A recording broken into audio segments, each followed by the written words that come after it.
बातमी परभणी जिल्ह्यातून महत्त्वाची आहे। परभणी जिल्ह्यातल्या सेलूमध्ये कृषी विभागाचे 7 अधिकारी निलंबित झालेत। उपविभागीय कृषी अधिकारी ते पर्यवेक्षकापर्यंतचे 7 जण निलंबित झालेत। समृद्धी महामार्गात जाणाऱ्या वृक्षांचं चुकीच्या पद्धतीने वाढीव मूल्यांकन केल्याचा त्यांच्यावर आरोप आहे। तत्कालीन जिल्हाधिकारी आचल गोयल यांनी चौकशी केली होती आणि चौकशीनंतर 7 अधिकाऱ्यांवर निलंबनाची कारवाई करण्यात आली आहे।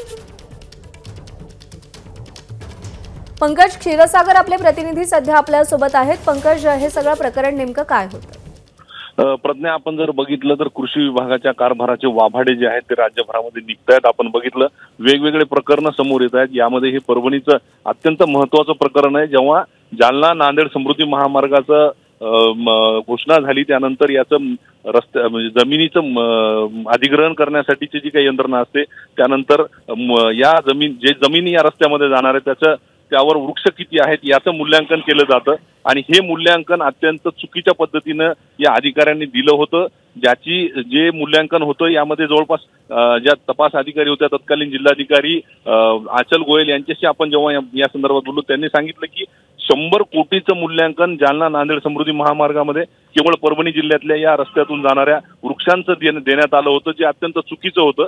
त्याची फेर चौकशी त्यांनी केली, स्थळ पाहणी केली। त्यानंतर यामध्ये जे 100 कोटी त्यांनी वाढीव मूल्यांकन दिलं होतं ते 9 ते 10 कोटींमध्ये बसलं होतं आणि यावरूनच हा अहवाल जो आहे तो राज्य शासनाकडे पाठवण्यात आला होता। 2 दिवसांपूर्वी या निलंबनाचे आदेश जे आहेत ते कृषी विभागाच्या कक्ष अधिकाऱ्यांनी काढलेले आहेत। ज्यामध्ये आपण बघितलं तर पहिल्यांदाच अशा पद्धतीची कारवाई होती की कृषी विभागाच्या उपविभागीय अधिकाऱ्यापासून ते कृषी पर्यवेक्षकांपर्यंत जवळपास 7 जणांना एकाच वेळी निलंबित करण्यात आलेलं आहे आणि यानंतर आता महसूल विभागाच्या अधिकाऱ्यांवरही कारवाई होते का हे पाहणं महत्त्वाचं ठरणार आहे। कारण यामध्ये संयुक्त पाहणी असते, याचे अहवाल जे आहेत ते महसूल विभाग असेल त्यानंतर कृषी विभाग असेल यांच्याकडून देण्यात येतो। जो अहवाल चुकीचा होता त्यावर आता कारवाई करण्यात आलेली आहे। पंकज, धन्यवाद दिलेल्या माहितीसाठी। एबीपी माझा, उघडा डोळे बघा नीट।